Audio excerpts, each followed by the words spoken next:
So for the folks that have been around for a while, you know that I'm doing Tuesday afternoon industry streams, and that's good stuff. We have companies come in and we talk about all kinds of cool topics on the industry. And Kevin, it's good to see you too, man. Everybody, Kevin from GSG is with us. Super happy to see him here, and a lot of people joining on Instagram. So this is the Instagram camera right here. So what's up, Instagram people? I'm going to try and be flipping back and forth between the two. So if I don't call your name out, I apologize for that. But I'm very happy to see everybody here joining in to the chat. Now, like I was saying, on Friday afternoons, 2 o'clock Mountain Time, we do the weekly live stream for all of the industry folks and have companies come in and talk about cool stuff. But tonight, Tuesday nights, 8 p.m., this is going to be just the hangout, right? This is going to be where I hang out with you guys and all you folks and talk about cool stuff and answer questions and that kind of thing. Now, it's easier for me to answer questions on YouTube. So if you throw a question up on Instagram, it might scroll by because, there's like that much space and stuff scrolls really, really fast. I'll try and wave at everybody, but it's hard to catch everything. If you want me to see your question, for sure, jump over to YouTube, join in, and post your question up in there. I don't know why Instagram doesn't want to play nice with everybody and let me multi-stream to the platform, but they've never allowed that before. But all you folks, I'm really happy to see everybody joining in. So today, the primary topic outside of questions, if any of those come, will be D&D Honor Among Thieves, the movie, right? And we're going to be talking about this from the perspective, not of the game of D&D, although I might mention that a little bit, but also, just from the home theater kind of perspective, right? Because I didn't know what to expect when I went into the movie.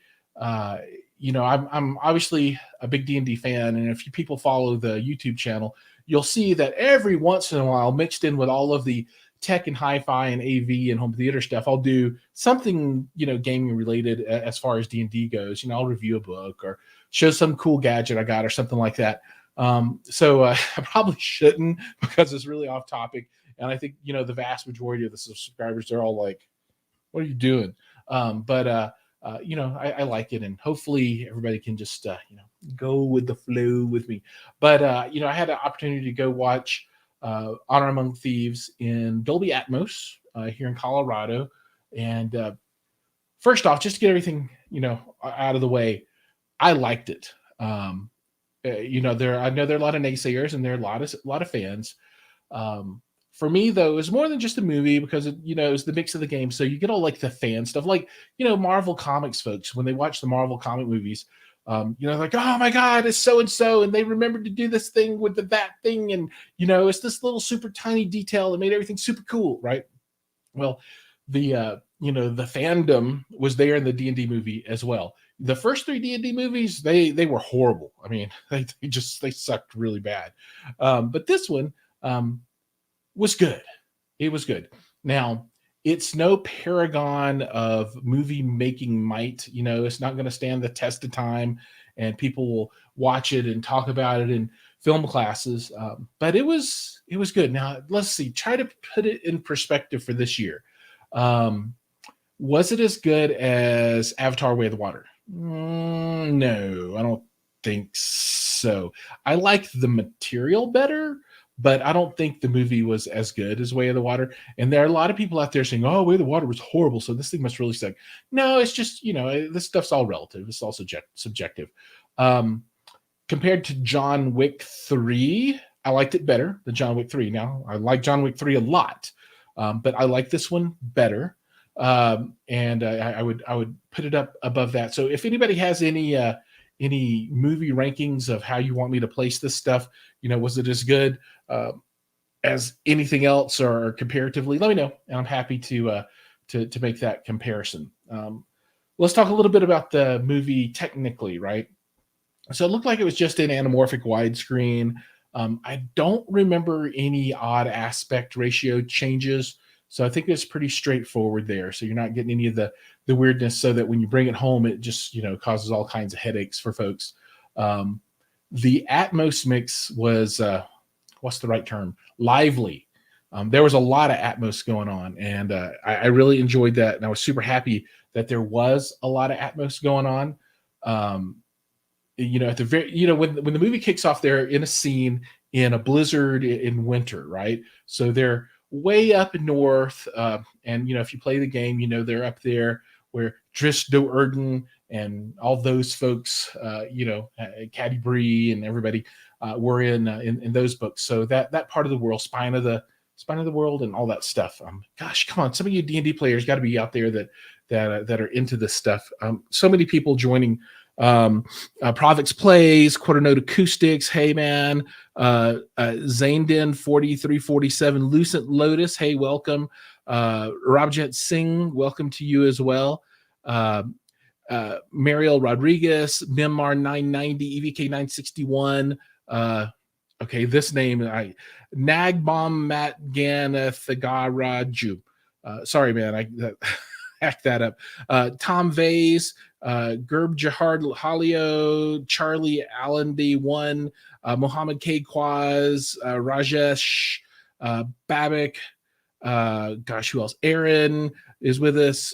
So lots and lots of folks. Very, very happy to see you all here with us. JB Texas 0799, Jay Honiton 206, Jorge, Adventures of Grinfrid. Hey, you might be a gamer. It sounds like you're a gamer. I don't know about Jorge Silva 1871, but you're with us. You might be a movie buff. Lots of folks joining, and I'm very happy to see that. Ingush 975, Mr. Singh has joined us. Oh man, lots of people. So I'm going to let this stuff flow on by. The Mad Piranha. Oh my God, Mad Piranha is with us on Instagram. I cannot believe it. Welcome, Mad Piranha. It's so good to see you again. It's been a while. Do they just keep flowing by? God of Gelato, Romero Manico, Hemingfly, Danny Boy 1158. You guys, I really appreciate everybody jumping in to talk about the movie tonight. So anyway, back to the movie, and I'll pick up some more folks. Mad Piranha's at work, he says. Mad Piranha, you're on Instagram, so I might not see the comments. They keep scrolling by really fast because I've got the camera here for Instagram, and then over here I've got YouTube going. And YouTube obviously is easier to deal with comments, so I'll handle them as best I can. All right, so the Atmos mix on the movie was just bananas. It was super good. It was crazy. Like I said, lively. I really want to get my hands on a Trinov Altitude 16 or 32 so that when I watch this movie at home, I'll get it on Kaleidoscape. I'll probably get it on disc too, just because. Even though I am mostly Kaleidoscape folks, and oh my God, I released that video, why 4K Blu-ray is dying. And that thing is kind of blown up and going crazy. And I think I got more hate mail for that video than anything I've ever done before. It was a lot of hate mail. But I do think the physical, media won't be a long-term thing, but that's a whole nother conversation for another day. Now, the most important, one of the important things, especially for Kevin, if you're still here, is how's the base? Well, the base seems like it's going to be good. So there was an escape scene where they're escaping from this dragon. It's a red dragon, and it's weird because they made this red dragon chubby like me, right? So usually they make them all like they're super menacing and evil looking and that kind of thing. Well, this red dragon was like super fat and was trying to eat everybody. I guess that's his thing, right? He wants to eat all the folks. So the dragon escape scene, just the base was redonkulous. It was, the seats were moving, and I think the Atmos Theater has bass shakers and that kind of stuff. And it's it's pretty heavy bass. So I think we're all going to be happy. Jay Black, welcome. Jay Black says, looking forward to hearing it on my Trinov Altitude Amplitude pair. Ooh, so how are you feeling about the Amplitude? Because I would love to get my hands on Altitude 16, Amplitude 16 pair. That would be perfect for me. I'm only running 7.4 right now, so I don't need all 16 channels. But who knows what the future holds. And then I could do some weird, fun things with bass because I guess if I'm doing 7/4/4, what's that? 7, 11, 12, 13, 14, 15. So yeah, that would even give me room for one extra channel for bass, right? And Trinov has stepped up the game like crazy on their bass management. It's ridiculous. It's super cool. Now, how long till release on Kaleidoscape? I don't know. I've not heard anything, but I don't know. Probably a couple of months, maybe not even that long. Everything goes kind of fast these days. Let me wave at these folks coming in on Instagram. Jason Weiner says, years ago, I had a sound system in my truck, two 12-inch subs, 350 watts. Yeah, those are the good old days. I remember in high school, I had two 12s, two JL Audio, 12W5s, I think it was. And I can't remember what kind of amp it was, but man, I rocked that stuff. I rocked it till I couldn't rock it anymore. It was freaking awesome. Welcome to Just a Gut Feeling. Siba Polanco is with us. Sandeep, Ison 3720. Some of these names are getting long. Welcome to Camp Dick. Okay, welcome to you too. I'll give you a wave. Vitas Gustav, Buck Garrett is with us. Yeah, man, it starts with a Y. I waved at you. Hey, man. Gordon is with us. The Honey is Ronnie. Oh, that's kind of a cool name. What's up, Honey is Ronnie? Tiago Construreformas. Welcome. I think I got your name mostly right. Mostly. Anybody know where that comes from? They come out at night, mostly. You win the night if you know where that quote is from. All right, waves to a bunch of folks, and we'll go back down to the bottom. And Big Oscar Palooza says, you like Macintosh amps? Of course. Man, who doesn't? I don't have one or any, but I would be all in on some Macintosh amps. They look cool, and they sound good. And actually, at the last CEDIA, I think it was, Macintosh was there with Trinoff, and they had this humongous setup with Macintosh. They had like a stack. I mean, it was like 20 feet tall or something of amps. It was ridiculous. It was super cool. So short answer, yes. Jason also says, my brother, his old house had a home theater room, theater seats and big screen and projection sound system with bass. It was nice. That sounds nice. I really like the big screen. That adds a lot to the whole situation. Jay Black says, lots of updates on Shrenov lately. Bass management and mobile app. The awesome getting even more so. Yeah, and they just they had some new news come across today. There was a press release for something. I don't think it has to do anything with their altitude line, but it's all kinds of good stuff. Somebody had mentioned that they were coming for QSC kind of amp kind of things. So we'll see. I'm not sure exactly what it was. Now, for the folks that are on Instagram, the comments that so I could throw these up on the screen on YouTube. So you might be missing out on some of the graphics, but you should be able to follow along. Okay. Barang Barzan, welcome to the party. What do you think about the sound in the digital version of Avatar 2? Okay, so I saw Avatar 2. I saw it in Dolby Atmos, and my recollection was that the sound was fine. I don't remember it being excessively strong on an Atmos mix, but it was absolutely there. Now, when you say digital version, I don't know if that means Atmos, because here in States we have what are called digital projection theaters, which aren't necessarily equipped with the best sound system. But in general, I think that Avatar 2 on all levels was rocking and rolling. I super enjoyed it. So I give it all kinds of thumbs up. So welcome to Soy David Pantoja. Somebody's going to make a name that's something really horrible. I'm going to be like, hello, welcome, blah, blah, blah, blah, blah. And it's going to be something that makes me blush. Anufi 86 is with us. Burr is with us. Roby Tonio. I don't know. Sorry, man. Del Telcel. Okay. Dehorte 3676. Matu is with us tonight. Avindasavojic. And man, this name is long. Sirith Tumho Mary Jean. Nice. It's got a bunch of underscores in it too. It's like across my whole phone. It's like a long name. Sazuba. That's a kind of cool name. So let me get some waves out to everybody. Lots and lots of waves.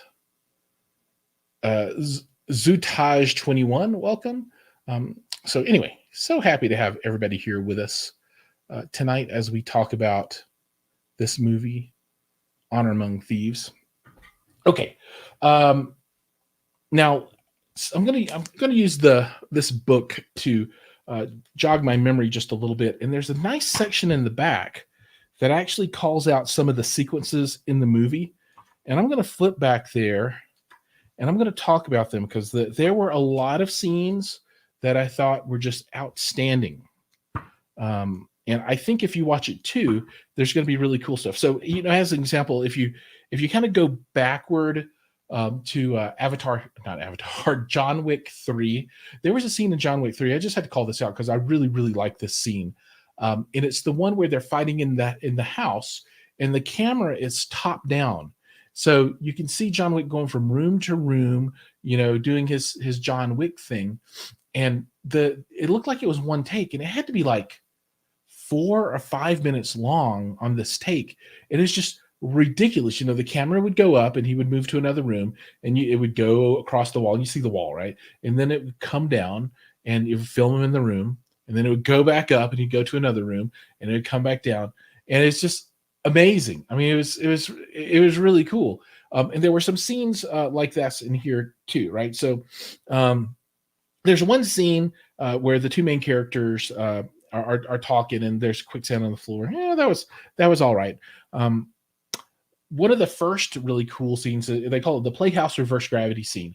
And so this is where Simon, the magician, is introduced into the mix. And basically what happens is he's supposed to be not such a good magician, wizard, spellcaster, or sorcerer, or whatever you want to think about.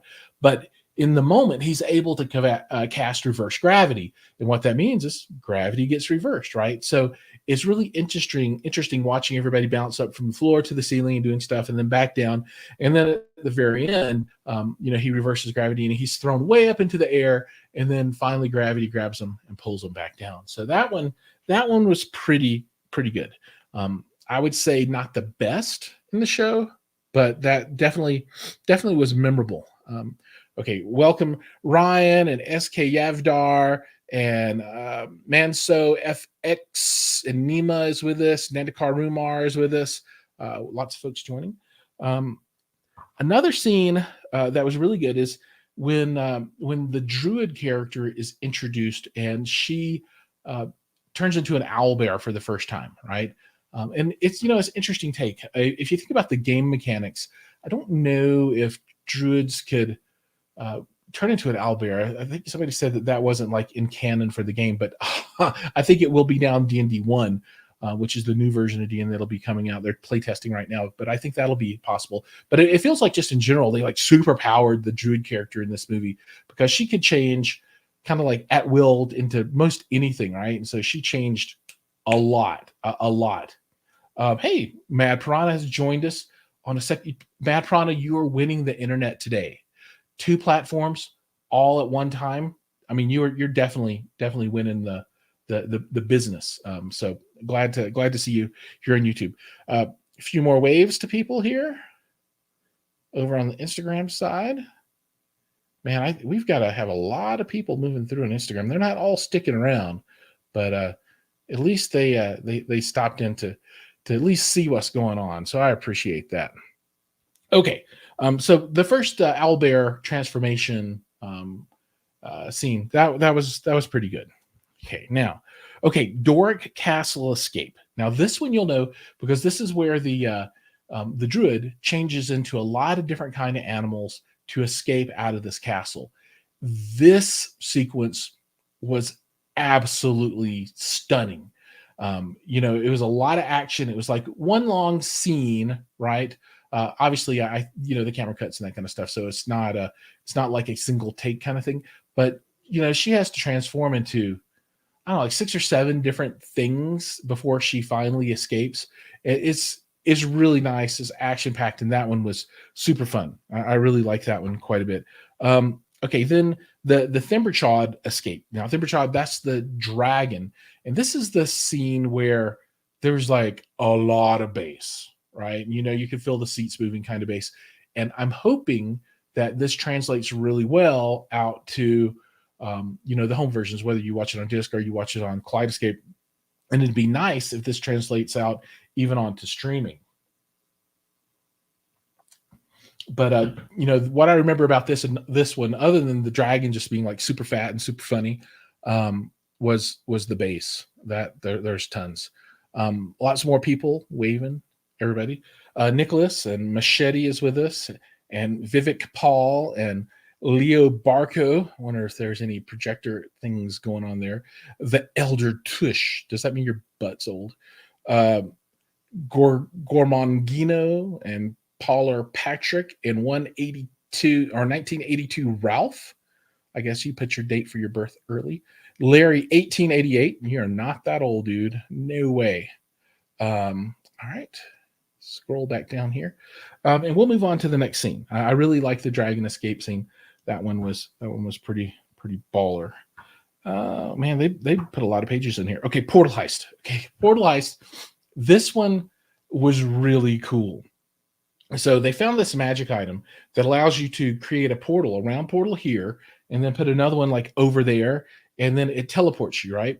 So it's just kind of like the thing they just did in Star Trek, the television show, and Picard, or like in the Marvel movies where the guys do their hands like this and it opens up the portal and you can jump through. Well, this one was just like you had to be able to see where the portals were going to go, and it would be able to do it. Here's a quick comment. I saw John Wick 4 last night at the IMAX in Hamburg. I thought it was amazing. Yeah, that makes me a little jealous. I would like to watch it in IMAX in Hamburg as well. That'd be pretty cool. I got to see it in Colorado, which is not nearly as cool as watching it in Hamburg. Anyway, so back to Honor Among Thieves. So what they did is they were trying to get into this wagon that's moving. So what they do is they create the open portal at their base, so to speak, and then they create the exit or the other side of the portal on a mirror, on what looks like a painting, right? So they took a painting out, put the portal piece there, and they rolled up the painting so they could put it back on, but the portal was just hanging out, right? So what they did is they hit themselves, and as the wagon drives over, they slap the portal, the painting onto the bottom of the wagon, and then they're able to like get through the floorboards on the bottom of the wagon, and then they can pull up this painting inside the wagon and then leave it in there, and then have it fall down, and then they could put the boards back on the bottom of the wagon. So it's like nobody ever knew, right? So that was pretty cool. And actually the way I think they did is, I don't want to spoil it. Watch it. I'm sure I'm spoiling it already, but it was really awesome. That scene was just, it was kick-ass. It was really cool. And it was just interesting because of the way that they put it all together. I really like that one. I'm waving to a whole bunch more folks that are passing through on Instagram. A lot of looky-loos coming through on Instagram, but there are a handful of people hanging around. Jeffrey Gold says, "Why are you taking?" I don't know. Why am I taking? Maybe he means why am I talking, and he's trying to be a griefer. I don't know. I'm talking because I enjoy it, because this movie was awesome. Okay, now from the portal heist, we'll move on to Holga Armory Battle. That one was okay. That's where she gets her sword like dipped into the hot stuff and makes it kind of look cool. That one was all right. Neverwinter Arena Escape. Okay, so this is toward the end of the movie, and maybe he's, what are you talking about? No, nobody said why. I don't get it. I'm not sure. I'm not sure what Jeffrey's getting at. So at the end of the movie, they have to fight in this big arena, and they take this opportunity to show like a displacer beast, and then the mimic, which is the chest that actually tries to eat you. So some of that kind of stuff. So there's a lot of call outs to D&D. The the action sequence was great. The sound was great, but the best part was I think it had probably the biggest Easter egg / cameo of the whole movie. I'm gonna block Jeffrey Gold. He's gone. See, you wouldn't want to be you. So in this scene, they bring the cast in from the 80s D&D animated series, the cartoon. And so all the characters are there. I thought that was kind of cool. A little cheesy, but it worked. I guess it worked. I'm not sure. Anyway, here. You can see, so the animated is on one side and then the live action cast is on the other side. And for you guys over here too, it was kind of funny to see him in there, and it made me think back to the old days. So interesting note, they didn't really finish the cartoon well. They didn't give it an end. So there's a fan fiction episode that came out that completely gives closure. So if you've always been wanting to know what happened at the end of the D&D cartoon because they didn't finish it in the cartoon, well, you can go find that. It's on YouTube and you can watch it there. All right. So that's going to be that, I think. I don't know that I need to get any deeper into the movie. It was quite enjoyable. I had a really great time watching it. I think you will too. If you've ever played D&D or if you're into the fantasy genre, I think you'll be quite satisfied with it. And otherwise, I think from a sound, picture, all those things, the Atmos experience in a Dolby Atmos theater was thumbs up. Don't know about IMAX. IMAX, the seats usually aren't quite as nice as the Atmos, so I usually don't go to the IMAX. Like I said, I'm crossing my fingers that the transfer over to Kaleidoscape and 4K disc is going to be awesome, because I'm going to be buying this one for sure, just because this is like right down my alley. Gosh, I guess we can, end things up now a little bit, and just a quick update on the stuff that's going on in Jiles McCoy Home Theater Fanatics world. So, our HiFi and AV Deals website is live. So this is very much like a Slick Deals, but it's targeted just toward HiFi equipment, home theater equipment. And that's at hometheaterfanatics.com. So go check that out. You can post up your deals. We're posting up deals every day.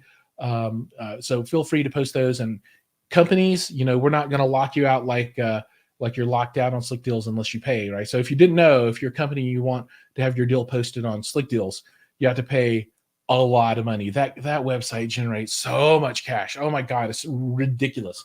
I've helped some companies do advertising there, and they, it's a lot, right? And then of course they want a piece of the action on every single sale that comes through. So, they know how to make money.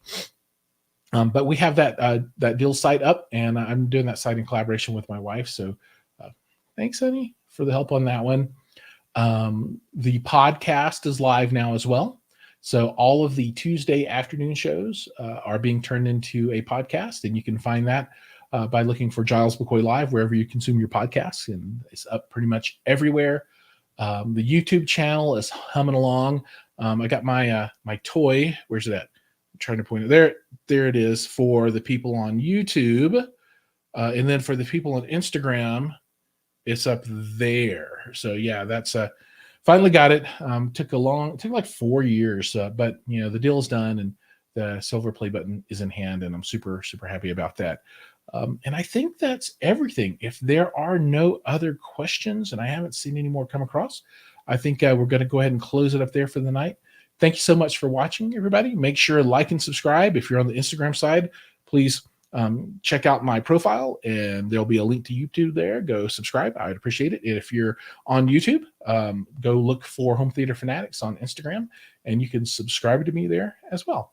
Love the subscribes. And upcoming events, if you guys want to hang out, I'll be at Expona, not this weekend, but the weekend after that. I'll be there Friday, Saturday, and Sunday, checking out all the stuff. So always happy to sit down, have a drink, chat with folks. So if you're there, reach out and let me know, and we'll get together. And I'll be bringing you plenty of coverage from that of all the cool stuff that I see at the show. So look forward to making that. And I guess in closing, I just posted up a video where I talk a little bit about cables. So if you want to get into the cable debate, that's the spot to be. All right. Thanks, everybody. See you guys in the next one.